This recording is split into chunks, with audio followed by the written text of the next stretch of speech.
espasyo. Thank you, Bobet. Thank you, Jimmy. Thank you, Yvette, mga kamanyeros y panyeras. Okay, before I answer that, if you would bear with me, and I promise you, this is the first and only time that I will speak dahil mas alam nitong dalawang ito ng mga panyero ko ng pangyayari sa loob. Bibigyan ko lang ng premise yung kung bakit binigyan ng protective custody. And at the same time, yung mga gustong magpaliwanag ay malaman nyo kung bakit nakita nyo naman nagpupuputok ang butsi nitong mga abogado natin sa paglabag ng mga karapatan. At ito po, hindi po opinion ang ibibigay ko. I leave that up to the others. And I challenge everyone, including biased media, to fact-check me every step of the way sa sasabihin ko. Okay. Fact yun, brother, no? F-A-C-T. Fact yun. Fact yun. Kinlaro ko lang.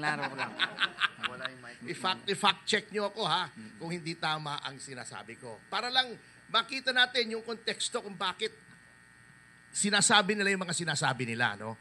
Okay, let's go back. Let's start from the very beginning. A very good place to start. Sabi nga sa Sound of Music. Ano? May ICC warrant. Okay, warrant. Granted, walang argumento dyan. Ang issue, may that be implemented in the Philippines. Bakit pumalag ang bagong liderato ng Senado? Okay. Laging sinasabi ng mga tao, may warrant dapat i-implement. Sabi nga ni Attorney Bobet, okay, granted na ang Rome Statute ay valid pa, assuming without conceding, hindi ko sinasabing totoo, granting lang for the sake of argument, para may pag-usapan lang tayo. Anong status ng isang tratado? Hindi po tarantado sila yon. Tratado or treaty sa legal system ng Pilipinas.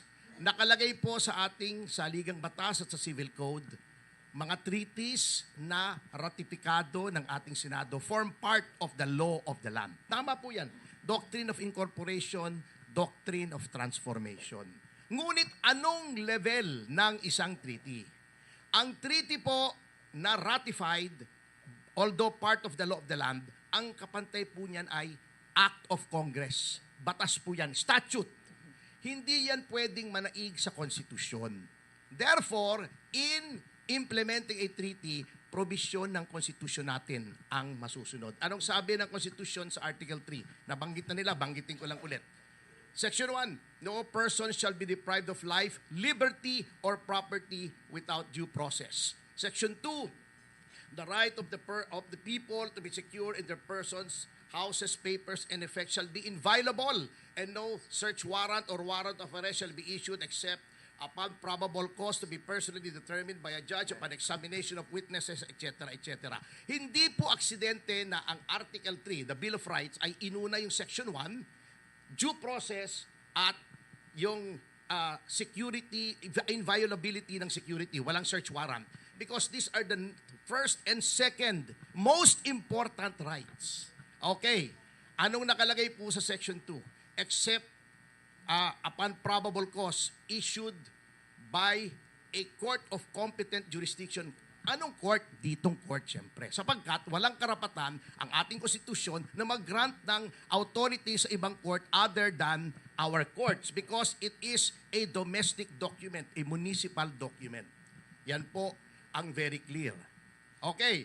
Ano yung due process na sinasabi sa Section 1? What is due process? Due process is a law that hears before it condemns. Is there such a law? Dito po sa ating bansa. Meron. Presidential Decree 1069 or the Extradition Law. What is Presidential Decree 1069? It was issued in 1977 by Marcos Sr. under Amendment 6 of the 73 Constitution. Ano yung Amendment 6? Although may batasang pambansa under the 73 Constitution, Amendment 6 allows the President to promulgate laws na parang statute by presidential decree. So batas po yun. So meron po tayong extradition law. Anong nakalagay sa extradition law? Before a foreign warrant may be executed in the Philippines, not just yung ICC, any foreign warrant, may proseso. Ano pong proseso? Sabi nga ni Attorney Bobet, maraming tumbling. ito ang dapat sundin. Number one, yung DFA ay susulatan ng proper agency in a foreign jurisdiction.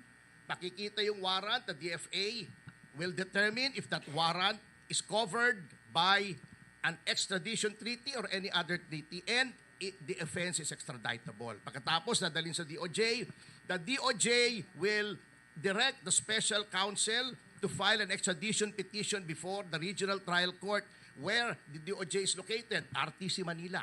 Lilitisin po yan, didinggin yung subject ng extradition at appealable pa sa Court of Appeals. Is there a procedure now? 2025 po, May, most probably in reaction to the kidnapping of former President Rodrigo Duterte, nag-promulgate ang Supreme Court ng rules on extradition. Basically, sinusunod yung PD 1069. Bakit? Because procedural law, hindi pwedeng manaig sa substantive law. Substantive law, yung 1069, procedural law, yung 2025. Okay. Anong nakalagay po roon sa extradition law? Nilagyan lang po ng time limit. 30 days sa RTC, 90 days kung i-appeal sa CA. Kapag binigyan ng RTC ng extradition ng gobyerno, hindi pa ipatutupad, aakyat pa sa CA. Pag nanalo lamang ang gobyerno sa CA, saka pwedeng i-extradite. That is the procedure because of due process. And any warrant should come from Philippine courts. Tama si Attorney Bobet. Kasi nga, may sovereignty tayo. Okay. Yung 9851, anong nakalagay? Nakalagay doon. Yung warrant ng foreign court may be implemented here subject to applicable extradition laws and treaties. Tingnan nyo kung hindi tama lahat ng sinasabi ko. Yun po ang sinasabi ng kampo ni Senator Bato in very simple terms. Kaya pag sinasabi nilang 9851, meron, hindi pa rin pwede. Kasi subject to applicable extradition laws. May extradition laws tayo. Pag sinasabi nilang may treaty, a treaty cannot go against the Constitution. Kung yung pinagagawa sa atin ng treaty, labag sa Constitution, hindi rin pwedeng ipatupad. In closing, isipin nyo na lamang to mga kasama.